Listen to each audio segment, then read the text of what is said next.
Are you watching this video first? You can, but... I mean, you can. This is the companion to our spoilerless reaction of episode 1 of Happy Sugar Life, titled First Life. The sugar love you on the wrong way. On the wrong page?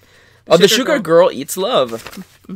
If you, I've turned up upside down. Sit in a minute, just wait right there. Tell you all about how I became the prince of a town called Leire. Hey there! If you want to watch our spoilerless reaction to episode 1 and you want to know what we thought without having to spoil yourself on the actual show, link in the description down below, and there will be a card as well. But I assume that if you're here, it's because you want to know what we actually thought. All the nitty-gritty details. All bets are off. Time to spoil the heck out of the show. Are you ready, Kitty? I'm ready. 3, 2, 1! Yento! Our cat's on our laps. He's still on our laps. He's super happy. He's the happiest one in the whole world. And it's time. Time to spoil everything. Kitty? How did this end up being decent? Are we more excited about this than we are about Angels of Death? I'm excited for the potential. Angels of Death, I'm excited because it should be good. I think the correct word, now that I think about it, is intrigued. Yeah, We're more intrigued about this than we are about Angels of Death. I am intrigued about Angels of Death, but I can kind of see the formula, so it's like... Yeah, I feel like Angels of Death is a much more controlled element. Like he's so happy. Like, we know where Angels of Death is gonna go. Probably. Or like... At least for a little bit. Or rather, there's no doubt in our hearts that Angels of Death is gonna be good. Unless it completely shits itself. Yeah, but so far, so good. I doubt it. But in comparison, Happy Sugar Life is this minefield. Because, like, I remember, you and I, we were watching it together. We forgot to mention that this only is available on Amazon. But I also have the link in the description anyway, so people can check it out. Hi! As we were watching it, like our expressions kept changing. Yeah, like you could almost like make a graph of of the ups and downs of this episode. Like at first we were like, and then the opening played and we were like, ooh, and then the first scene is like with the other girl, and she's like, I can tell you've gained 0.2% more fat, and then we were like, yeah, and then like it kept kind of going like in the downward as we saw Shio for the first time. My lowest point was where we first saw them together. I'm like, oh no, it's motherly love, isn't it? And then they get married, and I'm like, oh. Oh no, that's just gay. Yanto, please, your knife hands. Baby, I swear. He's so happy. He's so happy he's stabbing me on the knee with his knife hands. Oh, there you go. Oh, he's good. Yanto, please. He's Yanto, leaving. I swear you. Look at this mess you've made on my pants. These are my work pants. He's stepping on the keyboard. This motherfucker. Jesus Christ. Oh my, wow, that's some, thank God we bought fucking... A lint roller? Lint rollers, because he opened iTunes. Oh my God. Well, you're a baby! Don't sit on the amiibos! Jesus Christ. Amiibos! Kitty bought the Pearl and Marina Splatoon amiibos, and Yanto was like, I'm gonna sit on that box. That box looks good. Okay, so. Anyway. Happy Sugar Life, episode 1. And he's off. First Life. How about we just take it from the top and just begin with our general notes on the characters, Kitty? Yeah, sounds good. Kitty, what do you think about Sato? I like her. She's I really like oddly relatable. Like, she kept making all the sensible choices. And the sensible, like, questions being like, why are you treating me like this? You're supposed to be my manager or whatever. Yeah. And I love that, like, you know, when she realizes she hasn't been getting paid, she doesn't just make a scene there. She actually talks with the manager in private. It's like, hey, did you make a mistake? What's going on here? You know? Uh-huh. And the way in which she solves the problem is very rational. Like she doesn't immediately leap to, well, time to murder you. No, exactly, which is really nice for a horror. It makes her feel sensible. It makes her feel rational. And it makes us feel, as the viewers, like things could keep escalating in her life. Absolutely. So, like, even though this is, like, a fairly tame reaction, by the end of the episode, you're like, oh, this could keep going crazier. I do get the feeling that, you know, things can get real bad for her. Yeah. I can see it coming. Yeah. Design-wise, I like the buns. Oh yeah, her cute little buns. Cute little buns. Her nice pink hair. Yep. He brought the mouse. He brought a mouse? Jesus Christ. A toy mouse, not an actual dead mouse. You can't catch a mouse. Yeah. No, he's not good at catching mice. The other thing, her design's nice. It's the sort of thing where... It's not overly sexual either, which is nice. It's not really sexual at all. It's a school uniform. Yeah. And even her maid outfits aren't really sexual either. Yeah, I was waiting for it to get really creepy at her job, but it didn't. It didn't at all. Yeah. At either job. Yeah, and the other thing is that And again, this manga is written by a guy, and that doesn't inherently mean it's going to be bad, but I am concerned as to whether all of the antagonists are going to be, quotation fingers, bad women. Fair. I don't know, it feels weird. Like at points I was like, is this anime self-conscious about what it's doing? I don't think so. I don't think so yet. I don't think so yet. No. It's not that I don't give the guy credit, but it's a sort of thing where there are seeds of doubt. Yeah, you know. Mm-hmm.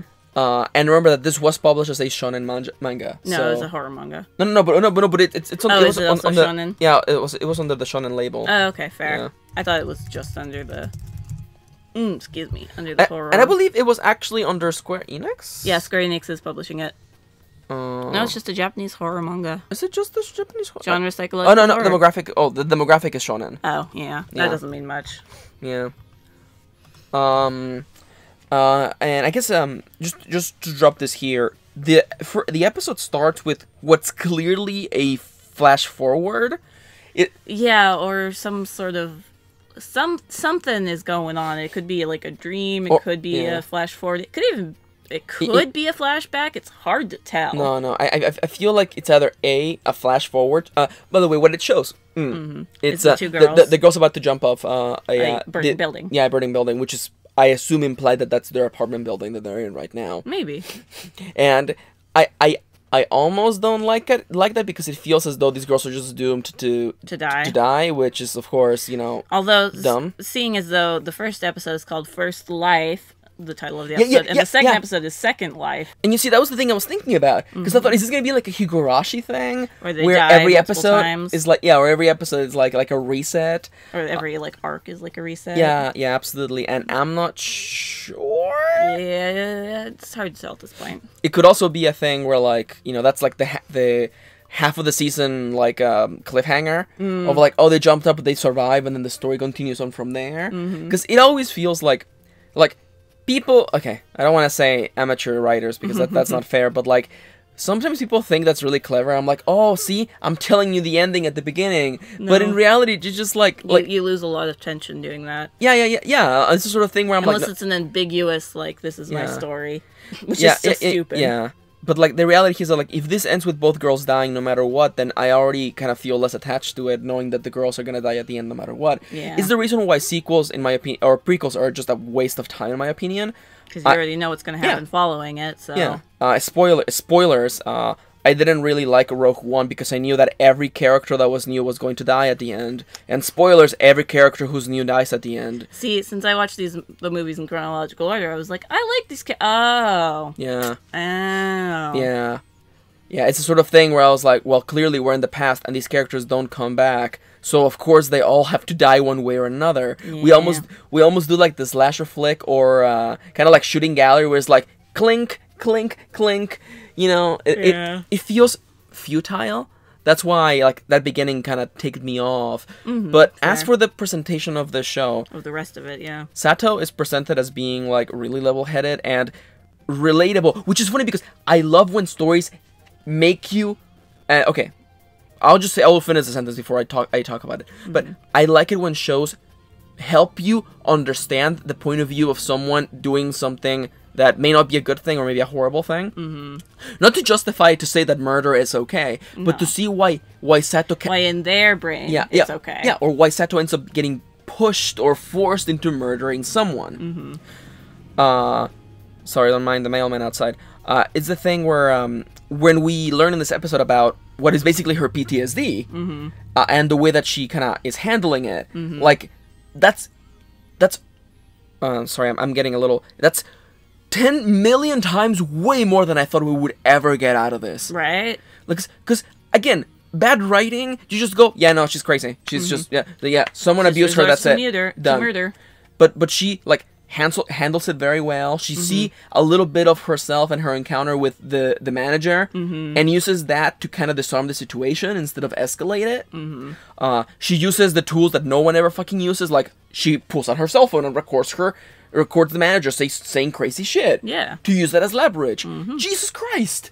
It's almost as though, she's got a brain. Yeah. She's, using it. Yeah, and she gets her money at the end of it all. Exactly. It's so sensible that I'm like, wow, I wanna. But it's also like. Yeah. Like it's not as it's so sensible that you're like, okay, yeah, I understand, and it's so like there's still things that she does that you're like, what? Especially the thing at the end of the episode where you find the room with the bodies in it. Yeah, exactly, and you're like, okay, maybe she's not as sensible as we thought. Yeah, but it's Yeah, absolutely. There's the ironically so like this anime tackles a lot of the. Not world building, but setting questions that we have. Like, how is Sato? I mean, actually, Sato having to keep 2 jobs to pay for the apartment, right? Is interesting. How does she get it? Where are her parents? Does she have parents? I think they're in that bag. I think that this is her parents' apartment. I would assume, but it's hard to tell. Yeah, which would explain why she's still able to pay the bills and stuff like that. Yeah. So like that is way more sensible than I was expecting from an anime with the setup like this. Yeah, with a strange setup like this.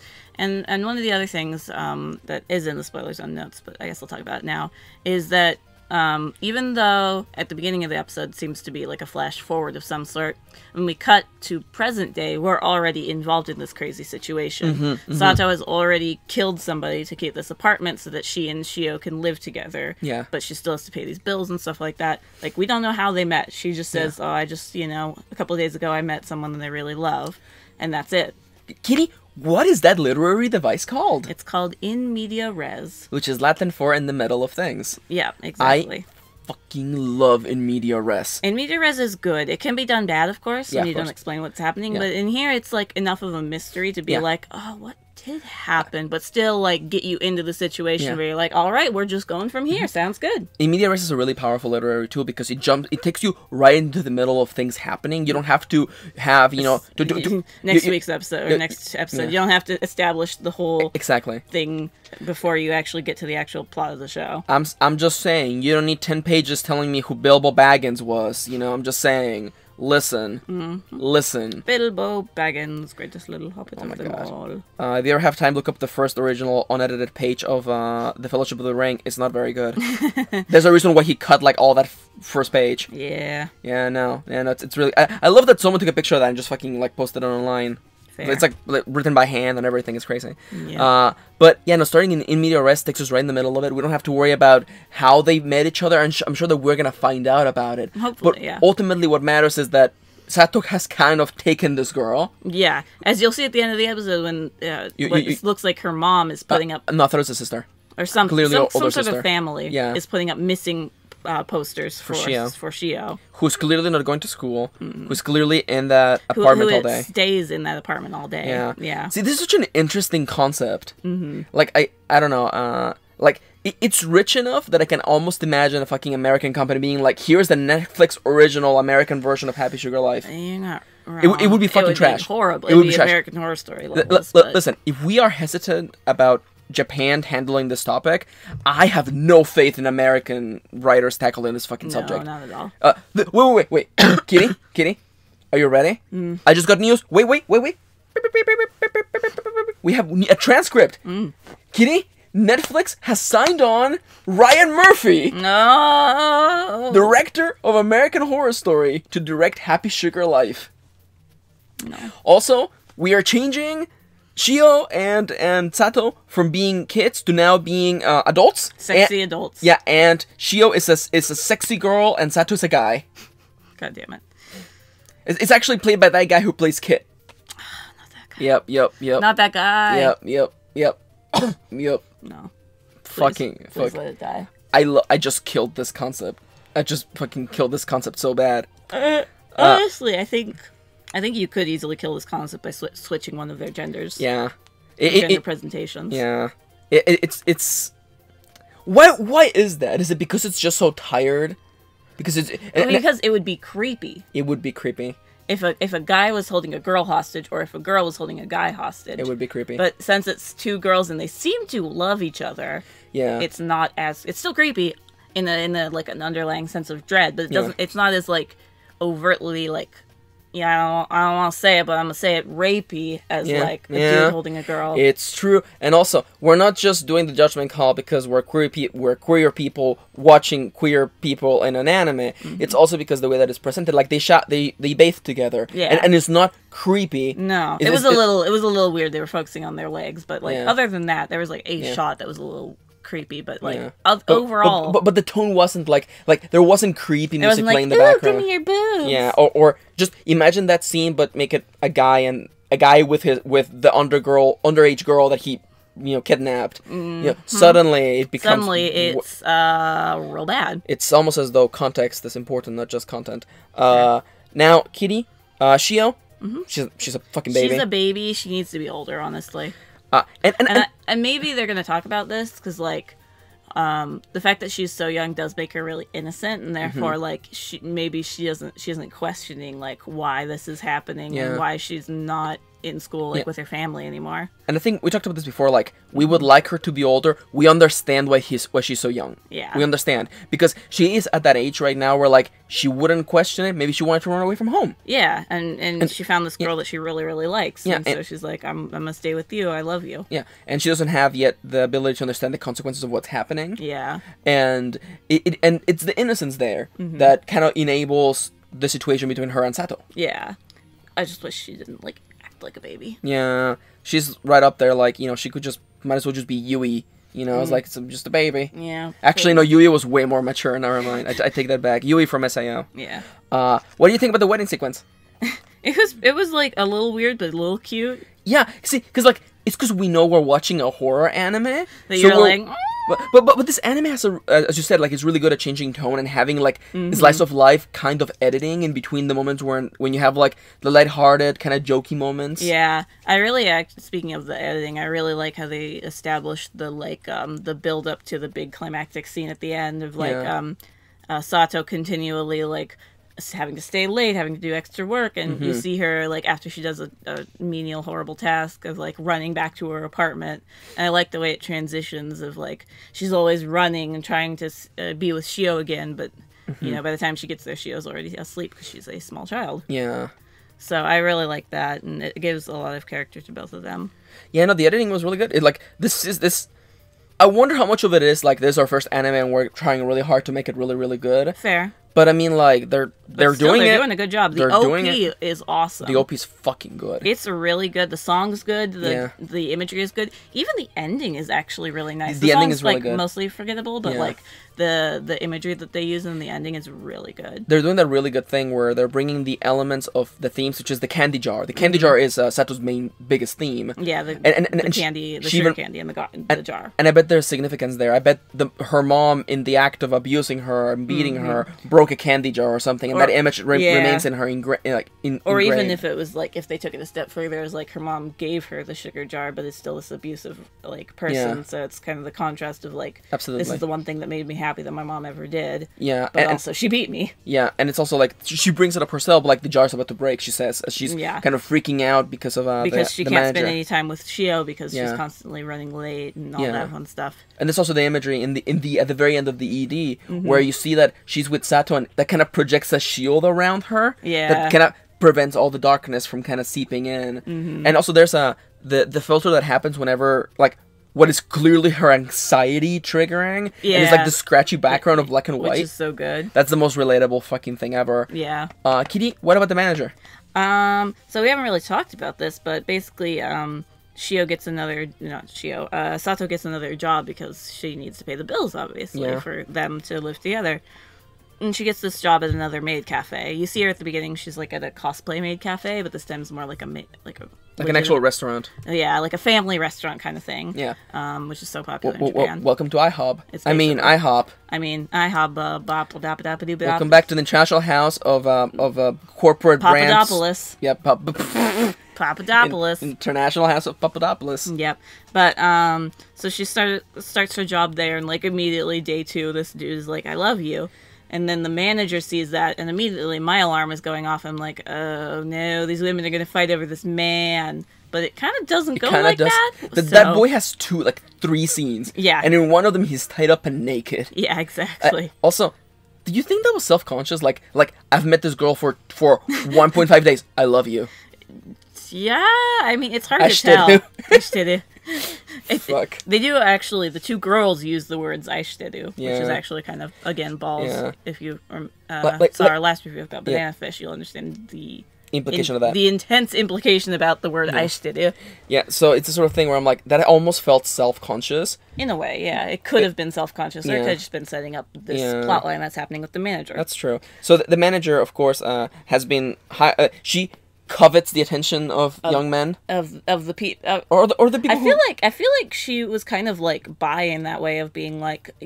She wants everyone at her family restaurant to love her because she's the manager. She actually speaks like she has a goddamn palace in Persona 5. Yeah, she could actually have, like, Kamoshida's palace, almost. Yeah, pretty much, yeah. So then, after the manager sees that, she, Sato sees her and the manager and the boy that confessed to her like disappear together, and they're like all acting flirty, and then he just suddenly disappears, and and because he's gone, she has to work more now. She has to work extra and stay late and clean like the toilets and stuff that nobody wants to do, kind of thing. It's like, well, you got to, because you're the one who caused this, because he hasn't come back since you rejected him. Which, of course, is unreasonable, and Sato points out that that's unreasonable. She's like, why don't we all split the way? But no. Yeah. But, she's kind of like, well, I need the money. But when the payday comes in, she realizes... she's worked so hard for many nights, and, like, her candy jar is about to break because she just hasn't had any time with Shio. Yeah. She realizes that she needs to confront the situation with the manager. Yeah, and instead of making a scene... They go back to the office. I feel like she assumed there was a mistake. And she's like, well, why am I going to bring it up? Like, I'm actually going to talk to the manager in private. Yeah, exactly. And she's like, hey, what happened? I worked all this much. Why am I not getting paid for it? And the manager is like, going a little crazy and being like, you caused like trouble to this family essentially, and like you've disrupted things, and everything was fine before you. And this part of the episode is really cool because it's very tense. It's very like, you have no idea what's going to happen, because like, could Sato, because you haven't seen any violent acts so far from Sato, so you're like, is she going to break and like go crazy? Is she going to kill the manager? Like, what's going to happen? And it's this like tension like conversation where you can see Sato break in a way. One of my favorite ways that you see this is like her voice starts to distort a little bit. You can hear like the audio distortion of like her voice, and her eyes go like all like bright red, but like losing the shine of it. It's a really cool effect, and it like brings even more attention to this situation where it's like, you have no idea what's going to happen between these two characters. I absolutely agree. And strangely so, Sato manages to disarm the situation by, of course, recording the manager saying all that crazy ass shit. Yeah, exactly. Saying like, she's having an affair with an underage boy. Yeah, who is tied up there in a goddamn closet, naked. And of course she ends up getting her pay and leaves, basically. Yeah. I assume that she also leaves the job. I'm assuming so. One episode's hard to tell because it's the end of the episode. It would be fun if she comes back. Yeah, she goes back. And she's just like waving the phone at the boss. But I like that her solution was sensible. She didn't immediately jump to murder, which was a nice... She didn't jump to any violence. Yeah. She was just like, she said threatening things, but didn't actually like do any actions that were threatening. Yeah. Which is almost creepier, because she's like this like maybe 16-year-old girl who's talking about like calling the police and like very sensibly like saying like, oh, you can't do that, manager. And like I said when we were watching, like that encounter felt like a very Phoenix Wright / Danganronpa encounter where they're fighting with words. They're confronting the baddie and being like, I know that you did this because of this. And she attacks she attacks the manager's logic and almost with literally truth bullets. Basically. And that was really, really good, actually. It was really good. I really liked it.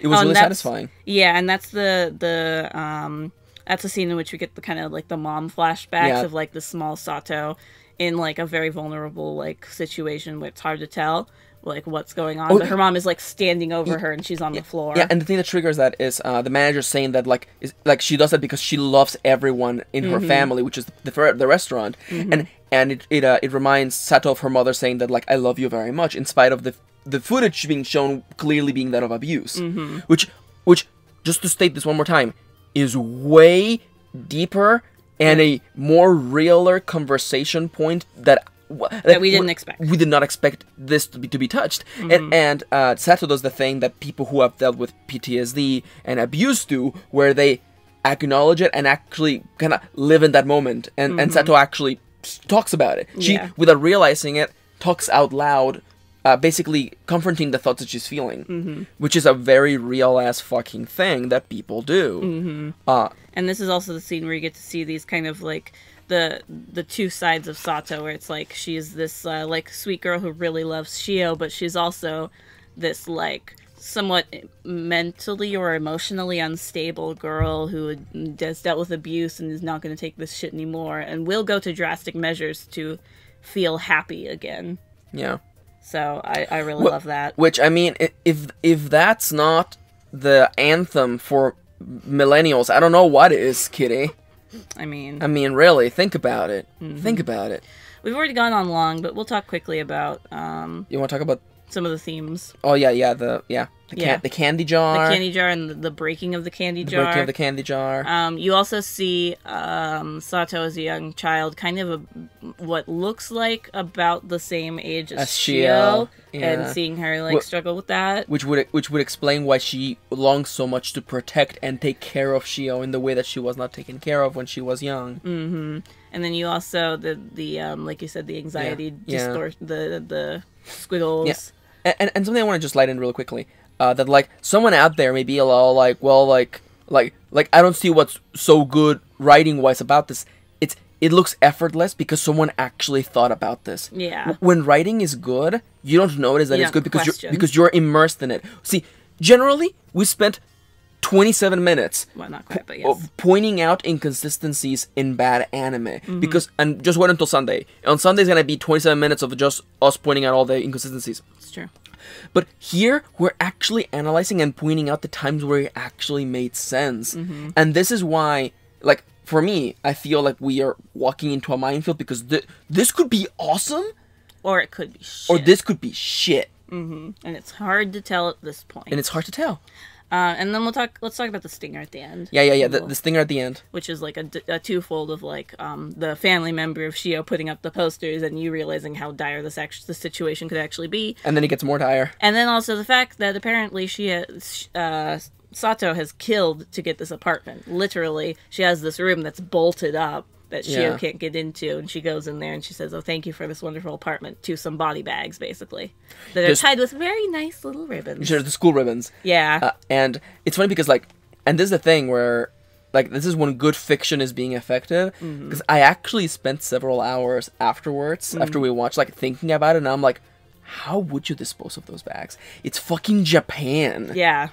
Like, you can't just throw them in a dumpster because people will find the bodies. Yeah, exactly. And it's the thing where I was actually thinking about it, like you know, like washing dishes or cleaning, and in the back of my head I'm like, how would I dispose of this? Right. And it's obviously that she's like cut them up into pieces or some sort of thing like that because they're small bags. Yeah. But still, you're like, and there's blood on the bags. Yeah. It's still that question of like, oh yeah, she would just keep them because how the hell would you get rid of them? How the hell would you get rid of them? And there's like the family or whatever, their stuff is in that room too because she's obviously emptied out this apartment of like most things, so that it's inconspicuous of like, why aren't you in any of these family photos? Oh, don't worry about it. Kitty, do you think it's for family? I would assume so, although it would be kind of interesting if it wasn't too. I'm thinking father, mother, some sort of older sibling. Fair. Yeah. It would be interesting, but it would also, I think I would actually almost prefer it not to be her family. That's totally fair. Because then we've already skipped past the part of her like taking revenge on her mom or something like that. Yeah. So that's true. And I would definitely like to see her and see her confront her mom. Yeah, absolutely. Which is, look, we're looking forward to what may happen next. What the fuck? Right. Kitty, this season has been crazy. It's been very good, bad. Yeah, I know. Last week we reacted to Angels of Death and Banana Fish. This week we reacted to Happy Sugar Life and The Seven Senses of the Reunion, which is coming on Sunday. But for now, thank you for tagging along. We're Dango Duo. There is excitement in the house. Right? I didn't think this was possible. I thought we'd have to go back to last season's anime. Yeah, I know. I'm looking forward. I'm looking forward to episode 2 of Happy Sugar Life. Yeah, me too. I want to know where this goes. Same. But for nothing, for tagging along, we're Dango Duo. If you enjoyed this video, please consider subscribing and giving it a like. It actually helps the show get more discovered. And of course, we have Twitter accounts on the screen right now. We also have an Amazon wish list where you can treat us to something and we'll make a video on it, whether it's a game, a movie, or Kitty's favorite, Pokemon cards. Pokemon cards will come back. Don't worry, guys. Yeah, we just have to find time to record a big bunch of them. Yeah. And we have a new interesting video series in the works. We do. So that's going to be really exciting. It's going to be fucking exciting. I want to find time to record that. Yeah. But for now, we want to remind you that this show is supported by Patreon. Patreon.com/Dango Duo is the number one place to support us and what we do. By pledging as little as $1 Reno, you can get cool perks like shoutouts. Like these people. Yeah. Amelia. Angela. Annie Exoshi. Arisos. Leire. And Luna. Thank you for your support. Whoop. Alright, Kitty. We have another reaction to record, so let's get out of here. I think I need to go make tea because my throat is like having a bad day. Yeah.